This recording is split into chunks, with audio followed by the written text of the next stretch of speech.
Hi there, welcome to a special episode of They Live by Film. Adam here, just giving a really quick introduction to our first interview of 2022. Chris was really lucky to sit down with Kirk McDowell from the George Eastman Museum, and they had a fantastic conversation about film preservation. Hope you enjoy. So yeah, Kirk McDowell from many things, but I think most recently, currently working at the George Eastman Library and Museum, is joining us today. So Kirk, thanks so much for making time for this. Thanks for having me. Yeah, of course. So I think just right out of the gate, I feel like I want to do this because I had to look up George Eastman, and then I was super embarrassed that I had to look it up. Um, because it's so central to like my whole world, but it's sort of like the guys behind the guy, right? Right. So, um, do you mind spending, just maybe 30 seconds or 60 seconds, just kind of introducing, because George Eastman, for those of people that don't know, was like one of the original, basically creators of like the modern camera, right? hmm And so there was this sort of museum that was attached to his legacy, which has now become a major film archive in addition to the other kind of moving images and just in general. So, like, do you mind kind of doing an intro into that and just to get people grounded in what the museum is as a whole, and then kind of, your role within that? Right. Yeah. I mean, I should say at the outset, I'm probably not the best ambassador for the museum just because I'm so new. I've only been working here for a few months, but my grad Cool. program was here. So I do know a little bit. But essentially, the timeline is yeah. So George Eastman was one of the founders of Kodak, Eastman Kodak, which was the kind of brought about motion picture film stock. So it's really kind of the beginning of cinema he was involved in. And after his death in the 30s, the house, he lived in this kind of ornate mansion, East Avenue here in Rochester, the mansion was used for the president of the University of Rochester. The president of the university that would be their house during their tenure. And so for Ah, a while it was that. And then in the late 40s, there was kind of a growing movement to do something with the house to make it kind of a museum. And so that kind of coalesced in the late 40s. And in 1949, the museum opened. And at the same time, the film department in the museum opened. This fellow, James Card, was the first curator, and he was a very passionate collector. This was kind of at a time when film archives were really becoming a thing. The 1930s, when the transition from silence to sound happened, a lot of silent films were just kind of like tossed off and destroyed. And so a yeah. lot of people became concerned about this. And Iris Berry at MoMA and Henri Langlois at the Cinémathèque Française and a bunch of people ended up, founding these archives all over the world. And so George Yeah. Eastman Museum was kind of one of the American ones that was cropping up at that time. And so, yeah, it continues to be it has one of the great film collections in the world, especially silent film, which is kind of one of the strengths of the collection from the beginning, but continues to be. And yeah, it is one of the institutions that has it was the first, I believe, training program for film archiving and film preservation and restoration. And It's a so sorry, go ahead. it's like a master's degree, right? It is. They have a certificate program and a master's program. And Yeah. I went through the master's program a few years ago. And the past 2 years, I've been working at the Library of Congress National Audiovisual Conservation Center. And then I got this position here. That's great. And what exactly do you do? What is your role now? So I'm assistant collection manager. So I'm on the collection management team, which basically just means all of the kind of maintenance and jobs associated with keeping the collection and processing the collections in the moving image department. Wow.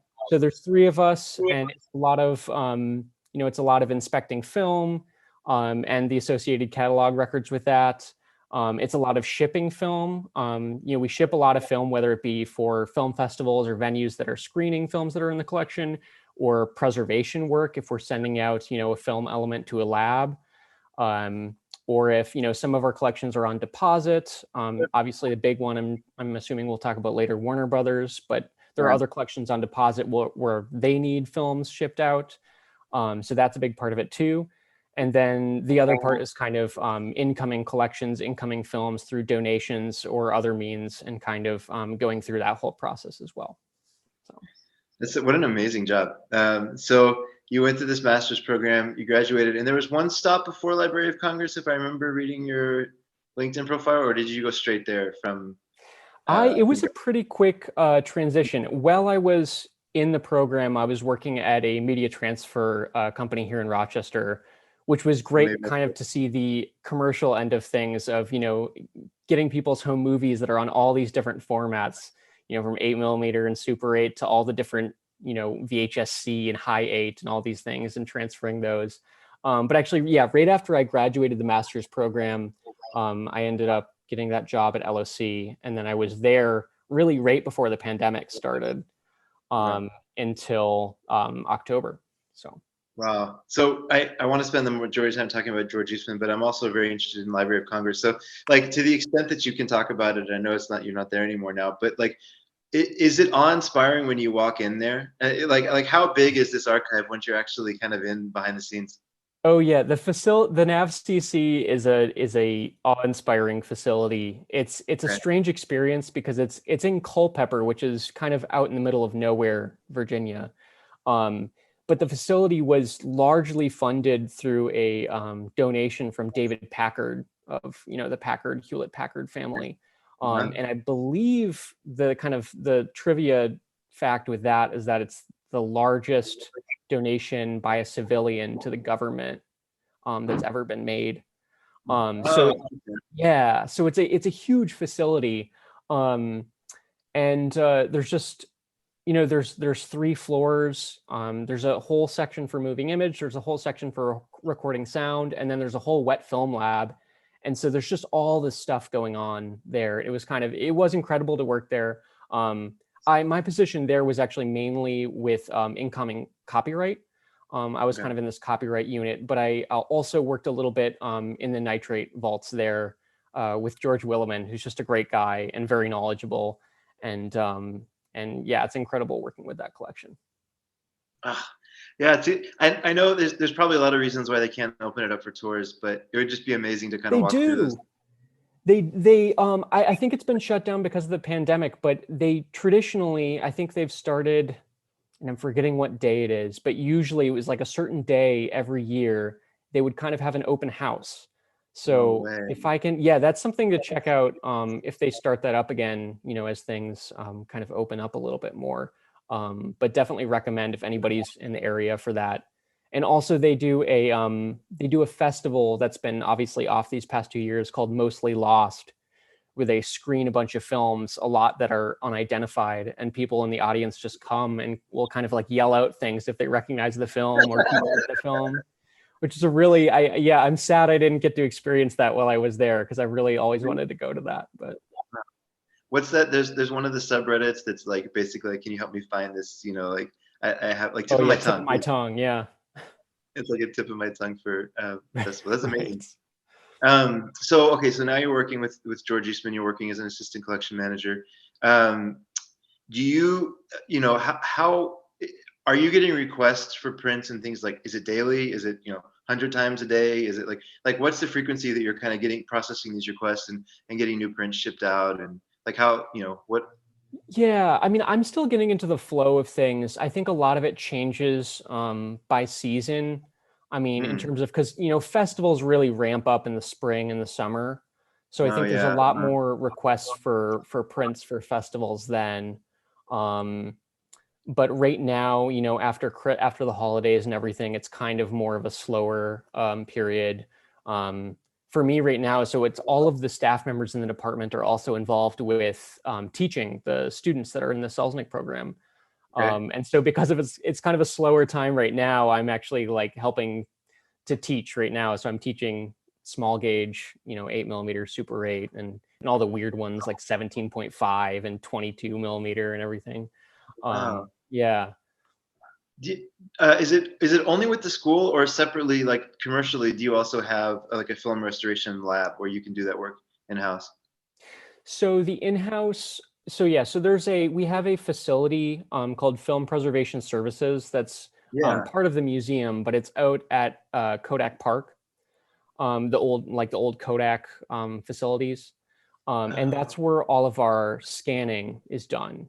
But the museum itself does not have a wet lab. So if we're doing any photochemical work, that gets sent out to one of the labs, whether it's Color Lab in Maryland or Haga Film in Amsterdam, one of those wet labs. interesting. Is the whole entire collection digitized at this point?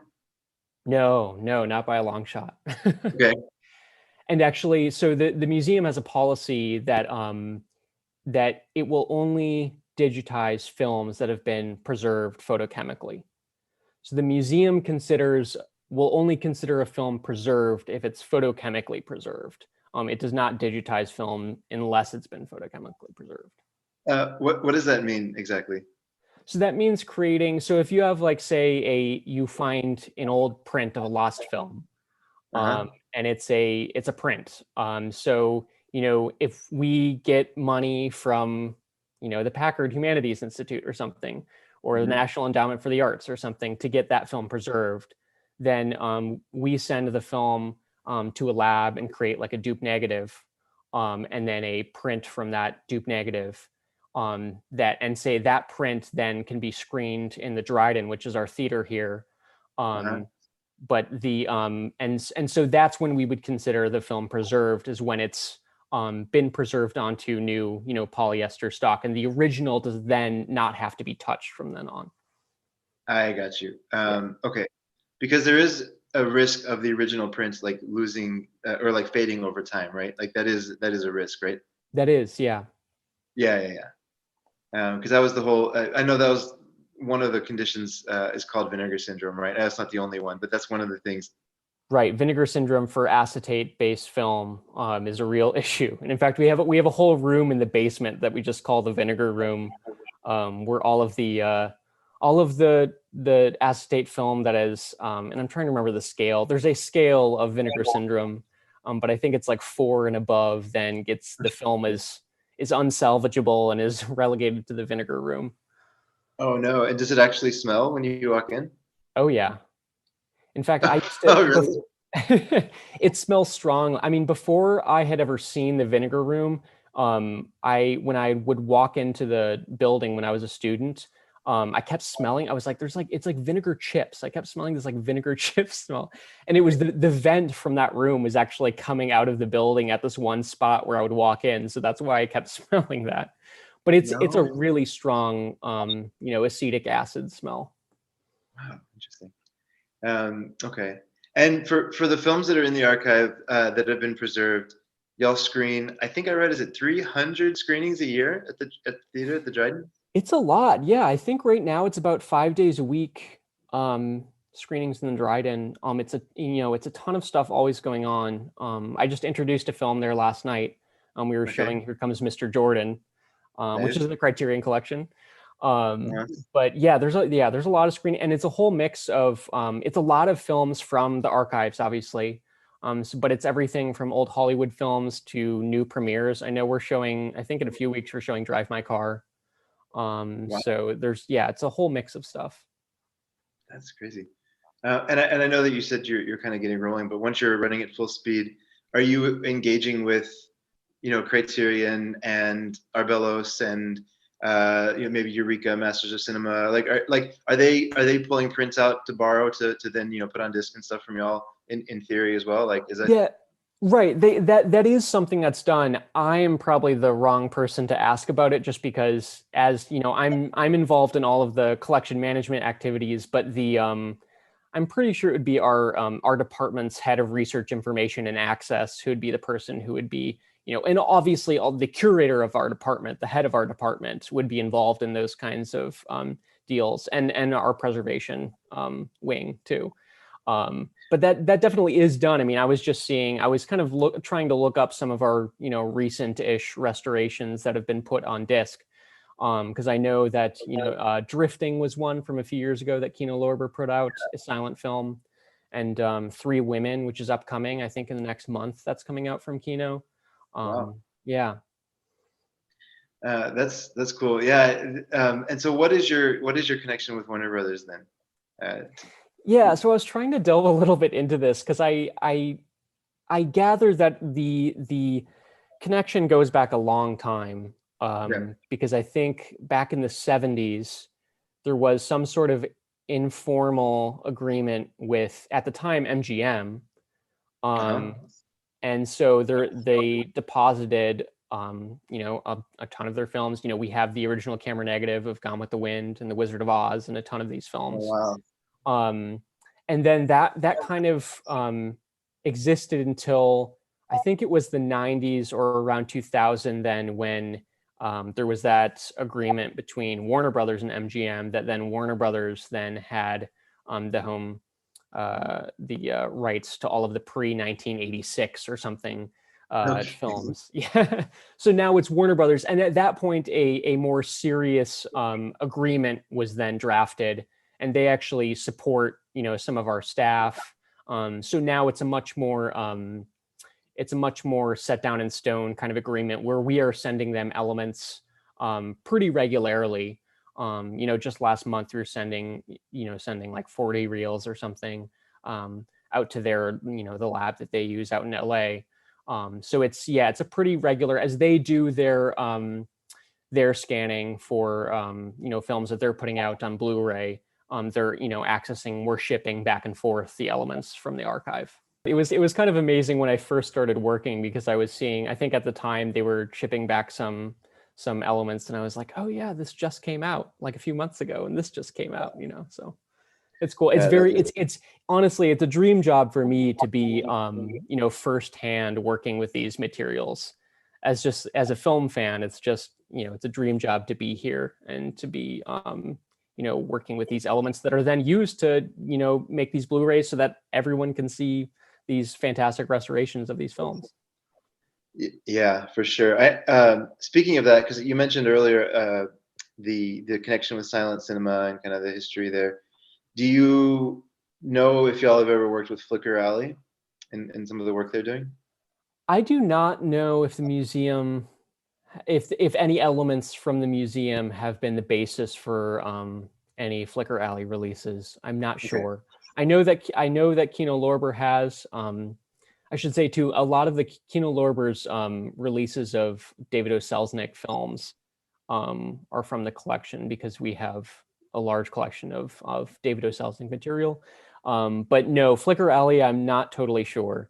I do know, because I was looking the other day at some of the Russian films that Flicker Alley has put out, that Yeah. are, so Peter Bagrov is the curator, the head of our department, and he's done a number of commentaries on those Flicker Alley discs. So that's a connection. That's funny. Okay. I know I was surprised how small a world it is when you start getting into the actual, these boutique companies that are putting out these releases. They all kind of know each other and work together, so it's no surprise, I guess, that they know y'all as well. Absolutely. Yeah. The Uh, archive field and the film archiving field in general, I feel like, is a very small family. that's cool. Well, do you, as part of your training for the job, did you get to go to Cinematheque Française and see how they do things? Not for the Selznick program, I didn't, but I did in undergrad. I did a very short study abroad in Paris, and I got to go to the Cinémathèque Française and saw a little bit there. But it was before I had started any kind of archival training, so I would have appreciated it more now. But No. Still, yeah, that's one of those places that I don't know. It just kind of has a hold of my imagination. It's just like to think about a group of people getting together in the 30s, right, or maybe early 40s, and just deciding that preservation was important. oh, it's It's so cool. incredible. Yeah, I just like a month ago or so, I read a biography on Henri Langlois, who started it all. And it's just, that whole story is just kind of crazy and wild. And I mean, he loved film so much. And it's interesting. I mean, not to go off too much of a tangent, but it is interesting, because I was talking about the beginning of archives, in the 30s and 40s. And Yeah, Henri Langlois is such a prime example of like one side of this debate that raged for a long time about, whether, preservation or access should be the most important thing, because Henri Langlois was all about showing films. He wanted everybody to see these films. And so he was screening, one of a kind prints that at the time they're like, we don't have any other copy of this. And he was like screening it because it's like, people need to see it. And then at BFI in London, Ernest Lindgren, who was like this other, curator at the time for, I think it was the National Film Library at the time, was very much like the other side. So he's like, we need to preserve these films for posterity. They will be damaged if they're screened. So like, we need to just like put them in the vault until at a time when we can copy them. And so it's interesting, like right from the beginning, there's this very like dichotomy of views on that. Oh, interesting. Yeah, I don't know. It's a brand new debate for me, just as you're explaining it. But I think I'd fall on the side of access. But I don't know. Yeah, I mean, I think in the end it always has to be a balance. But I think I there's a part of me that really feels a fellowship with the Langlois kind of side of things. I think there's a famous quote with Ernest Lindgren where he had said something about preserving films for posterity, and someone had basically asked him like, okay, but when does posterity start? Like when can we see these films?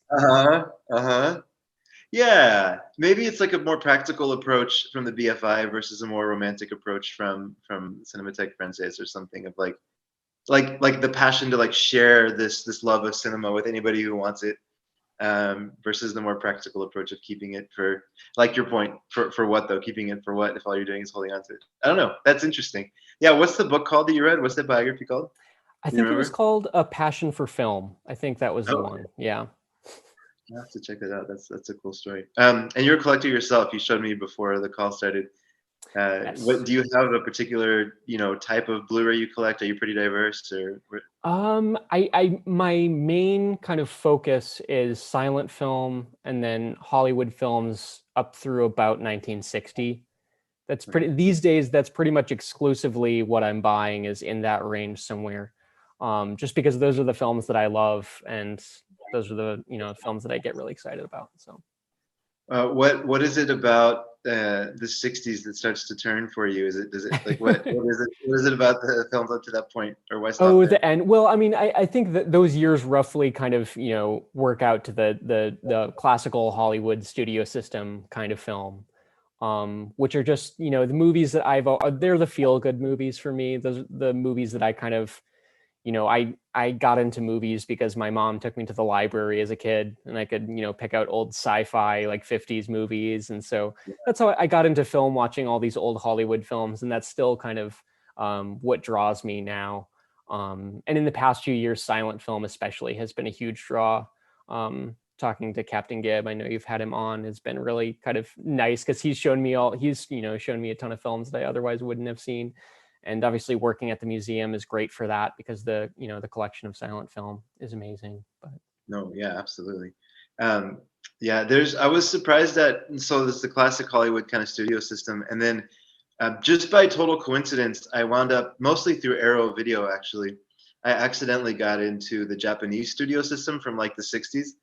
They have like this whole like Nikatsu studio, and they forget the number, but it's something crazy, like 110 films a year or something like that they put out. Yeah.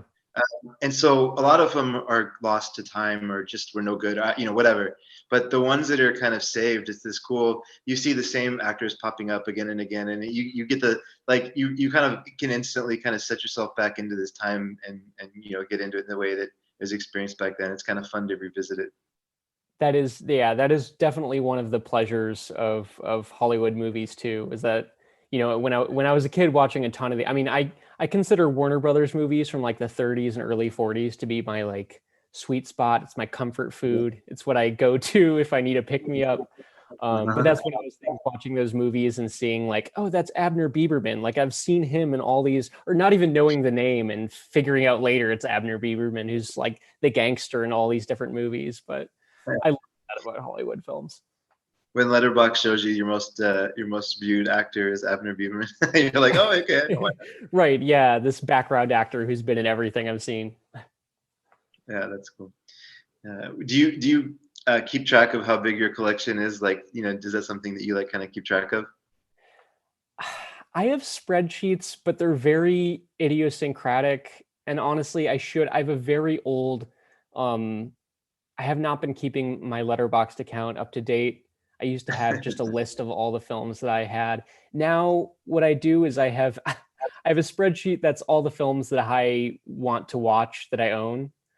And then I have a spreadsheet of every single silent film and like silent film short and silent film fragments. I have a spreadsheet that keeps track of all of that, but I don't know. I don't have a spreadsheet for everything altogether. At some point, I'll probably have to do that.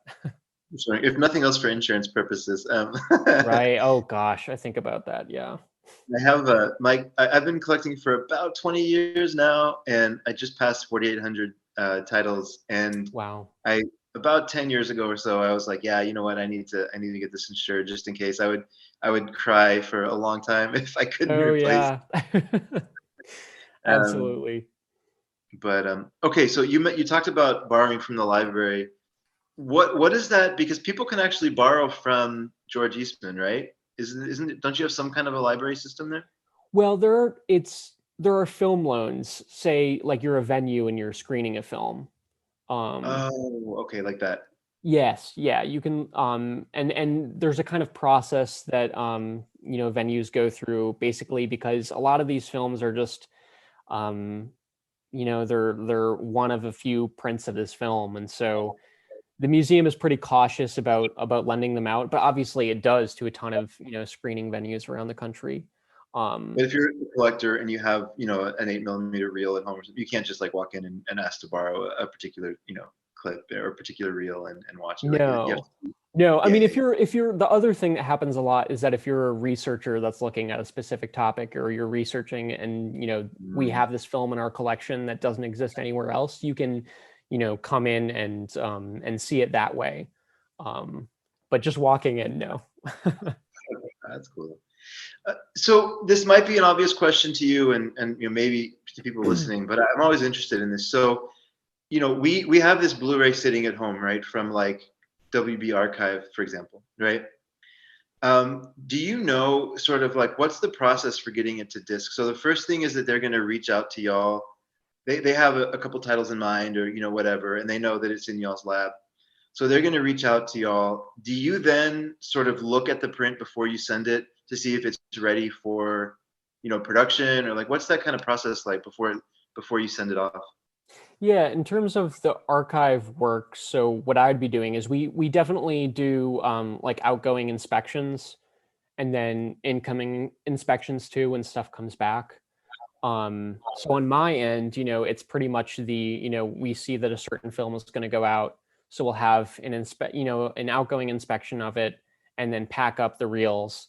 Mhm. And the majority of the Warner Brothers material is nitrate, so that needs to be shipped in a very specific way with all these. There's a lot of regulations about that because Oh, really? nitrate is a hazardous material. Um, Oh, it's so explosive, right? yeah, it's extremely flammable. So I Right. had to go through training to get the nitrate shipping, instructions. So I was able Okay. to right when I got hired, because there's a lot of labels that you have to have on everything, and you can only ship certain quantities of it and everything. Um, Mhm. so the inspection and then the shipping, is coordinated on my end.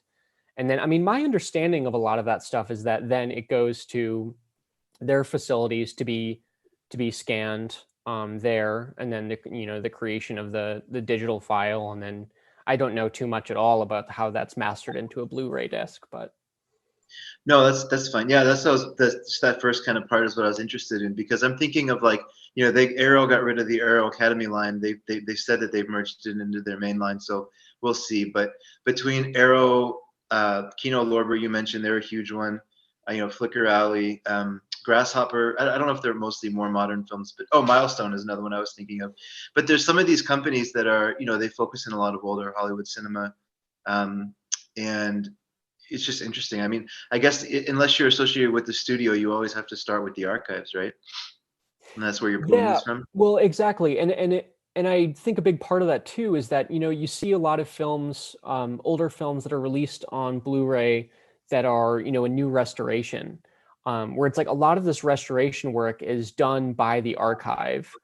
Okay. They're funded, they perform the restoration, they scan the film, they do in a lot of cases the digital cleanup, um, and then they work with a home video distribution company to put that out on Blu-ray. But a lot of times, so it's a as a film archivist and a Blu-ray a collector, it's really interesting because it's, I know that there's a ton of restorations every year of a lot of really interesting, incredible films.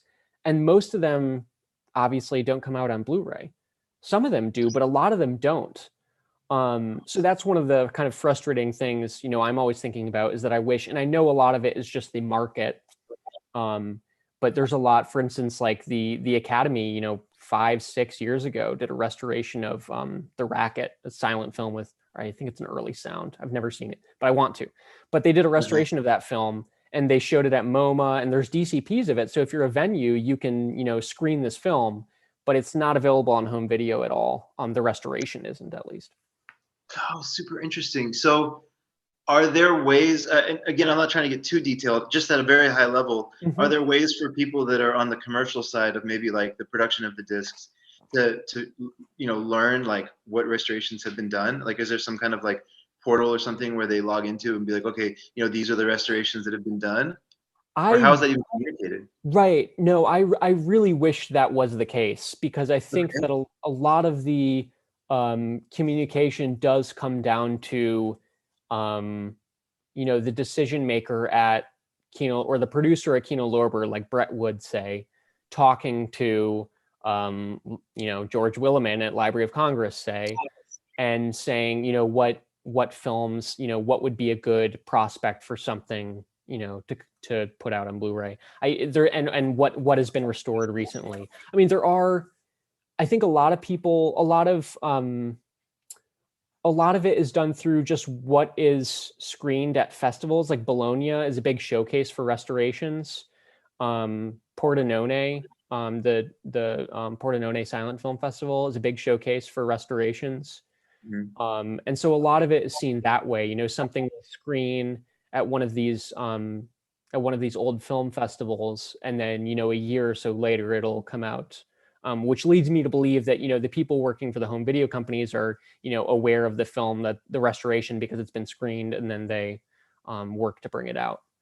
But I do, when you say that, I do wish there was just a database with every time there's a restoration, it gets added to this database. Yeah, because so one of the earlier interviews we did, there was people that are trying to get, like, let's say, the rights to Japanese films. There is I don't know how sophisticated it is. I've never used it, but there is a general sort of database of these Japanese prints that have been restored recently, and and there's like people fighting over some of these prints, or there's a big push right now to put some of these like Cat 3 movies out from Hong Kong. These really like super gory, like kind of exploitation films, and there's a just sort of like a, not an auction, but like an open kind of portal where people can go in and fight for the rights to these movies. So it's a shame that doesn't exist from the archive, because I feel like y'all would have the movies that people would be very familiar with. Like, I feel like there would be a market there just in putting out all these old classic Hollywood stuff, because some of them, like there was just a post today where Arsenic and Old Lace has not had a Blu-ray released yet. I just think that's super interesting. Oh yeah, and that one I have to think that is in the works for one of these companies somewhere. I have to think, I don't know who owns the rights for that, but I have to think that that's in the works. The thing that I've really liked seeing in terms of silent film, at least, is that, as we're entering each new year, a bunch of silent films enter the public domain. I think we're on now, as of January 1st of this year, I think a ton of films from 1926, or that were published in 1926, are now in the public domain. And so the good thing about the good thing about that is any enterprising, home video company that can pay for to do, their scanning and restoration of a certain film, then can put it out without having to worry about rights at all. And the thing I was going to bring up, the thing that is really great about that, is that there's been all of these Kickstarter, the Kickstarters that are funding bringing silent films to out on DVD and Blu-ray, especially working with the Library of Congress, because I think they've been very good about that. I know that Under Crank Productions, I don't know if Captain Gibb has ever brought them up, but Ben Modell, who's like a very famous silent film accompanist, has this company Under Crank Productions, Yeah. and they have done a number of Kickstarters. And I think there's another guy who's associated with it, Ed LaRusso, I think his name is, where they have kickstarted these films to basically to pay for the scanning at LOC, and then putting them out on. It's mainly been DVD, but I think a few of them have been Blu-ray. And it's a lot of these films have been like Marion Davies films that have not been seen in a long, long time and have been unavailable. So it's really great to see that sort of thing happen. Well, sorry. Yes, that's amazing. And I'm thinking, wasn't the jazz singer 1927? It was, yeah. We're getting really close to some sound films then also being. I mean, I know there was shorts that had sound already by 26, but in terms of even features. Right. Yeah, it's coming up, and so is whenever Steamboat Willie came out. Okay. Which we'll Okay. see. Yeah. We'll see how things go there, because Disney is quite litigious and interested in their films. That's a great point, though. Yeah, like if there is, I mean, there's years of precedent set for these films being in public domain, right? The copyrights only go for so long. So Right. super interesting. Okay, so. What does that mean though? Like, let's say there was a film let's say there was like a Lubitsch film or something, right? That people wanted to put out now, from the 40s. Are you saying that because it's not public domain, there would be a licensing cost on top of the production through whatever studio owned the rights? Is that the difference? Yes, that's how I understand it, at least. And my knowledge of copyright is very basic, but that's how I understand it. Yeah. Okay. Yeah, that makes sense. But with the public domain, basically, you still have to. The only thing you're not worrying about is the licensing cost. Mm-hmm. And I'm surprised more people haven't jumped into silent film. That must speak of maybe the commercial viability of it or something. But right. So you kind of spoke about this a little bit, but what do you go to? What's your go-to to relax? Either like a movie or a genre or something. You had a long day. Yeah. Is it sci-fi movies or what is it? Yeah. What's your? Oh, definitely. I mean, yes, there's a particular flavor to Warner Brothers movies that were made for me, it's like the sweet spot is like 1935 to 1941, right? Like right before the US got into the war. It's just this great, comforting. You can tell they use the same sets and a lot of the same actors in the background, the character actors for these sort of things. And of course, Warner Brothers was making these, ripped from the headlines crime stories that I just feel like it's this kind of, I don't know, it's this kind of like dream space you tap into where it's like you're seeing the same backgrounds, but these different plots that are kind of the same keep happening. So it's like, for me, I love just watching and rewatching these films because they're so enjoyable. I don't mean to put you on the spot, but do you have like a title or two that comes to mind, like to just top ahead when you're speaking about them? Oh, yeah, one of my favorites is City for Conquest with Jimmy Cagney. Okay. He's a boxer whose brother, played by Arthur Kennedy, is like this kind of up and coming composer, but they're living out in Delancey Street and everything's hard. And he's like trying to drive trucks to like support his brother. And then there's like his opponent in the ring uses some dirty tricks that like blinds him. Like, I don't want to give it away, but that's City for Conquest is a great one. There's a ton with Edward G. Robinson too. I mean, he's one of those faces that I can just watch over and over again. But yeah, he's a phenomenal actor. Yeah, I mean, this has all been super interesting. I think, Kirk, that leads me to one of the questions, and you've kind of touched on it a little bit with your experience, but, I know a lot of people have asked in previous interviews we've done, how do we get this job? Like, how do I go get this job? Whether they're in high school now or whether they're in college and want to switch majors or maybe 40, like they're 40 this year and just want to switch careers. So do you have any recommendations? I mean, how do people get your job? Yeah, absolutely. I mean, so I went through the Selznick School here at the George Eastman Museum. There are a number of other programs that are kind of graduate programs, I should say, that are tailored to film preservation and film archiving. There is the library school at UCLA. Previously, I think it was called something else, but I know that they, have a strong program for film preservation. And also NYU has a specific program for film archiving. There's also a very big one in Amsterdam that I know a lot of people who live in Europe go to.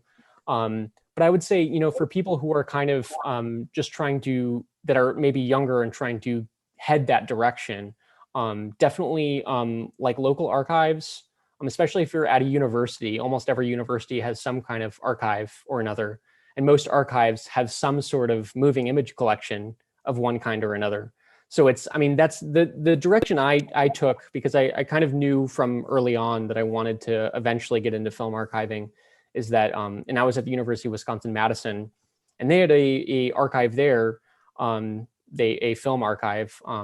And so I just, you know, wanted to get involved with them. And I think that I probably ended up getting into the Selznick School because I was involved in this archive before, and I probably got the LOC job before, because I did this program. So this is definitely, like many fields, it's like one thing leads to another and everything kind of builds. And so I think that entry point for a lot of people can be a local archive. Thank you. That's great advice. Honestly, that's most of the questions I had. What do people what should people know about Eastman? What are y'all up to coming up? Yeah, the one thing I wanted to just talk about briefly is hopefully this spring, everything is on track for the Nitrate Picture Show, which was an annual thing here, just started a few years ago, but obviously has been on hiatus for the past 2 years, where it's a festival over a weekend. This year it's going to be June 2nd through June 5th, and where a bunch of nitrate prints are screened in the Dryden, which is our theater here. And if you've never seen nitrate film projected in theater, which most people haven't, because it stopped being the base for film in about 1951. Okay. It's an incredible experience. Visually, it's just kind of dazzling.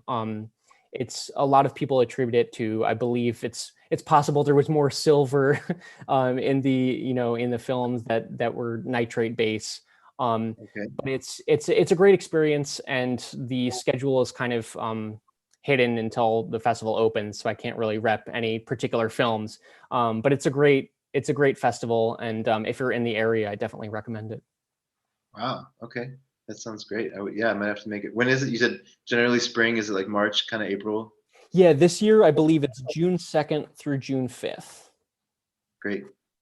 Okay, I'll have to see what I'm doing that weekend. But yeah, I mean, thanks so much for making some time for this. This has been a quick one-on-one course for me here. I've loved every second of this, so thank you. Thanks so much for having me. It's been a great time.